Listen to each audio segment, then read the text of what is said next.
Most important questions है। और इसकी इम्पोर्टेंस बताने के लिए मैंने 2 स्क्रीनशॉट अटैच कर रखे हैं, आप देख सकते हैं।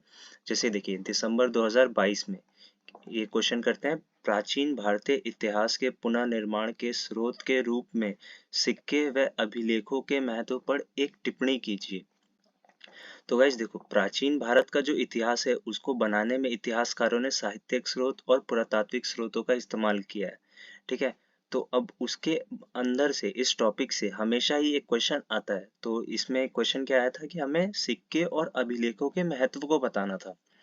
अब ठीक देखिए, जून 2023 में सेम क्वेश्चन रिपीट करते हैं। ये प्राचीन भारतीय इतिहास के पुनर्निर्माण में प्रयोग किए जाने वाले पुरातात्विक स्रोतों पर चर्चा कीजिए। गाइस, अब अगर आपने इसके बारे में थोड़ा भी पढ़ा होगा तो पुरातात्विक स्रोत के अंदर क्या आते हैं? सिक्के आते हैं, अभिलेख आते हैं और स्मारक आते हैं। ठीक है, मृद भांड आते हैं, मतलब जो मिट्टी के बर्तन वगैरह मिले होते हैं, पॉटरी, जिनसे इतिहासकार एक किसी सभ्यता के बारे में किसी एक विशेष जानकारी का पता लगाते हैं। तो गाइज देखो, ये क्वेश्चन हर बार रिपीट होता है, तो मैं चाहूंगा कि एक बार आप इसे प्रिपेयर कर लें, क्या पता एक बार और रिपीट हो जाए और आप लोगों के काम आ जाए। और ये एक क्वेश्चन आता है 20 नंबर का। तो बिना वक्त बर्बाद किए चलिए शुरू करते हैं। देखिए क्वेश्चन क्या है, पुरातात्विक स्रोत क्या है? प्राचीन भारतीय इतिहास के अध्ययन के लिए पुरातात्विक स्रोत के महत्व का मूल्यांकन करें।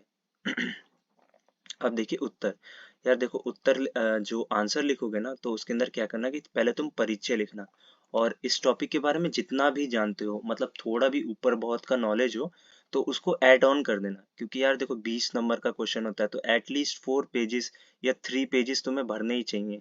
और अगर टू द पॉइंट लिखो तो यार देखो वो सब आपके ऊपर डिपेंड करता है, पर टू द पॉइंट लिख पाना काफी मुश्किल होता है। तो आप क्या करे करो कि थोड़ा बहुत इंट्रोडक्शन दिया करो टॉपिक के बारे में, जिससे कि एग्जामिनर को भी लगे या चेकर को भी लगे कि आपको इस टॉपिक के बारे में पता है, तो वो ऊपर से आपको एक पॉजिटिव इमेज के साथ आपके पेपर को चेक करना शुरू करे।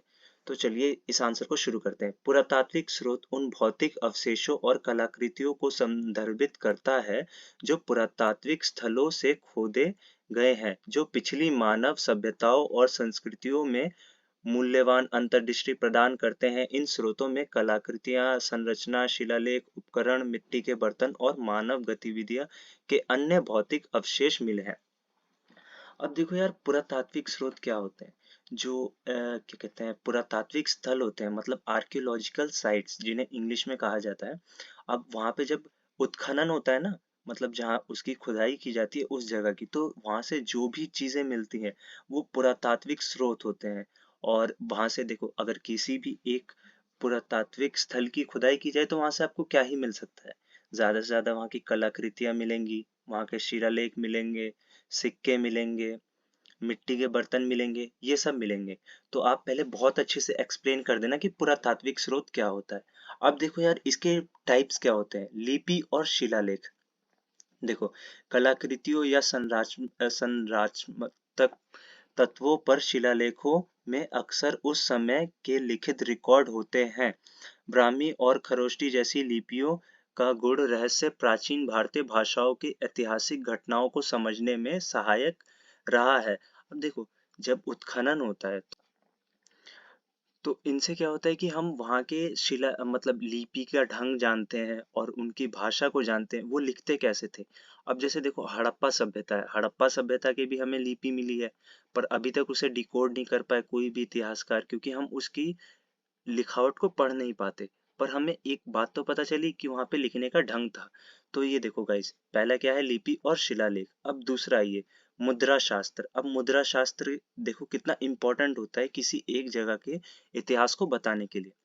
पुरातात्विक और ऐतिहासिक कलाकृतियों के रूप में सिक्के किसी समाज के अतीत के विभिन्न पहलुओं को समझने में महत्वपूर्ण महत्व रखते हैं।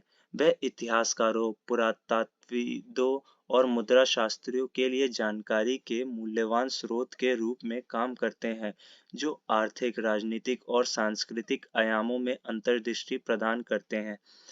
यह सिक्कों के महत्व पर प्रकाश डालने वाले कुछ प्रमुख बिंदु दिए गए हैं। राजनीतिक प्रतीकवाद और आर्थिक अंतर्दृष्टि।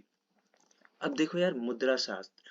अब तुम्हें पता होगा कि जो पुराने समय होता था, तब राजा महाराजा सोने चांदी और तांबे के सिक्के रखते थे।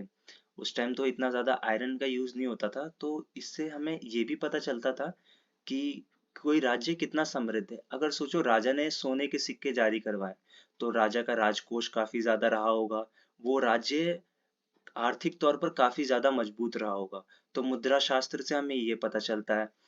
और अगर मानो कि जो पुराने सिक्के होते थे उन पे तो अभी की तरह वो हमारे क्या कहते हैं लायन एम्बलम नहीं बना होता था, तो उनके ऊपर राजाओं की तस्वीरें बनी होती थी। तो उस कार्यक्रम में कौन राजा था हमें इसका भी पता चलता है।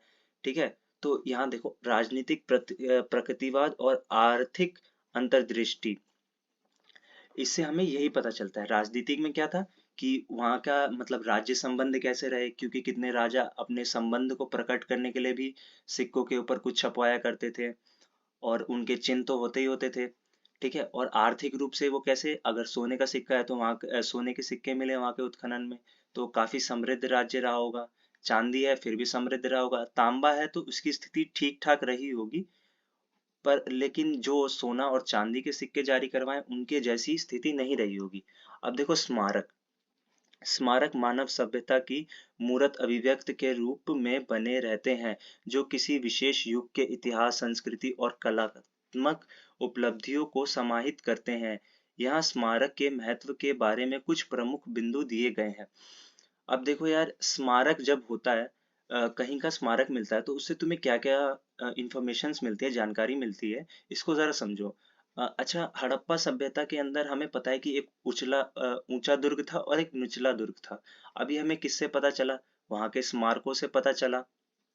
और मोहनजोदड़ो में द ग्रेट बात है जो, अ, वो कैसे पता चला हमें कि स्मारक की जब खोज की गई, जब वो स्मारक मिले हमें पुरातात्विक उत्खनन के दौरान उस स्थल के, हमें उनसे पता चलता है। तो स्मारक भी ना काफी कुछ बताते हैं, जैसे सांस्कृतिक विरासत, ऐतिहासिक दस्तावेजीकरण, और वहाँ के क्या कहते हैं, वहाँ की कलाकृति कैसी थी, मतलब इंजीनियरिंग कैसी थी उस समय की। हड़प्पा सभ्यता की कलाकृति को सबसे ज्यादा महत्व दिया जाता है, क्योंकि वहाँ पे वेल डिफाइंड ड्रेनेज सिस्टम था। मतलब जैसे अभी के टाइम में हमारी नालियाँ होती है ना, उस टाइम में सोचो उन्होंने बना रखा था। ठीक है गाइज, तो एक बार आप इन सभी पॉइंट्स को काफी अच्छी तरीके से पढ़ लीजिएगा, और उसके बाद देखो गाइज, थोड़ा आंसर को एक्सपेंड करने के लिए ना आप निष्कर्ष भी लिख सकते हैं। जैसे प्राचीन भारत के इतिहास के पुनर्निर्माण के लिए पुरातात्विक स्रोत अमूल्य है। अब इसके अंदर इनडायरेक्टली आपको क्या करना है कि हमें पुरातात्विक स्रोत का जो हम ऊपर लिख के आए थे परिचय में, अब हमें उसको छोटा करते हुए जाना है। और ये जो जितने पॉइंट्स हमने पढ़े, जैसे कि शुरुआत करी थी हमने लिपि और शिलालेख, आपको जो भी इससे अंडरस्टैंड होता है, मुद्रा शास्त्र से, स्मारक से, वो सब आप इसके निष्कर्ष के अंदर मेंशन करते जाइए। और इससे क्या होगा कि देखो, एक तो आपके आंसर की लेंथ बढ़ेगी, और जो एग्जामिनर होगा उसके ऊपर पॉजिटिव इंप्रेशन बना रहेगा।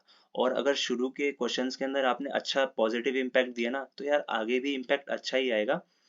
I hope you guys like this video. और अगर असाइनमेंट सॉल्यूशन चाहे हो तो आप मेरी वेबसाइट पे जा सकते हैं, जो कि है www.ignusanjeevani.com। और अगर आपको कोई भी असाइनमेंट से रिलेटेड हेल्प चाहिए, आप मुझे वहाँ पे डीएम की मैसेज कीजिए, मैं उसका रिप्लाई ज़रूर करूँगा। और वीडियो अगर अच्छा लगे तो लाइक कीजिएगा। आई एम सॉरी यार, देखो कुछ वर्ड्स,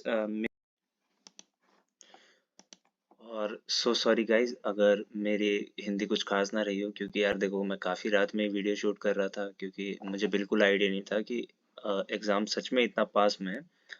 और कुछ वर्ड्स ऐसे रहे, मेरे ख्याल से ये प्रतीकवाद जो मेरे मुंह से गलत निकल गया, और कुछ रहे होंगे, तो उसे अंडर एस्टिमेट कर देना गाइज। और मैं ट्राई करूंगा कि मैं 5 इंपॉर्टेंट क्वेश्चंस आपके सामने लेके आऊं, जो काफ़ी ज़्यादा आपकी हेल्प करेंगे। और गाइज एक बात का मैं श्योरिटी देता हूँ कि मैं जितने क्वेश्चन दिखाऊंगा आप लोगों को, मैं किसी पे दावा तो नहीं करूंगा ये आएगा, बट जो मेरा एक्सपीरियंस रहा और जो पास्ट एक्सपीरियंसेस हैं कि मतलब जो क्वेश्चन हर बार रिपीट हो रहे हैं, तो मैं उनके स्क्रीनशॉट्स अटैच कर दूंगा। और गाइज देखो अभी रात तो काफ़ी हो रखी है, तो ये देखो गाइज, ये 1:21 हो रहे हैं। इसीलिए यार मैं भी थोड़ा नींद में था, तो ये रिकॉर्ड करना लेकिन काफ़ी ज़रूरी है, क्योंकि आप लोग के एग्ज़ाम्स हैं। Hope you guys like it. अगर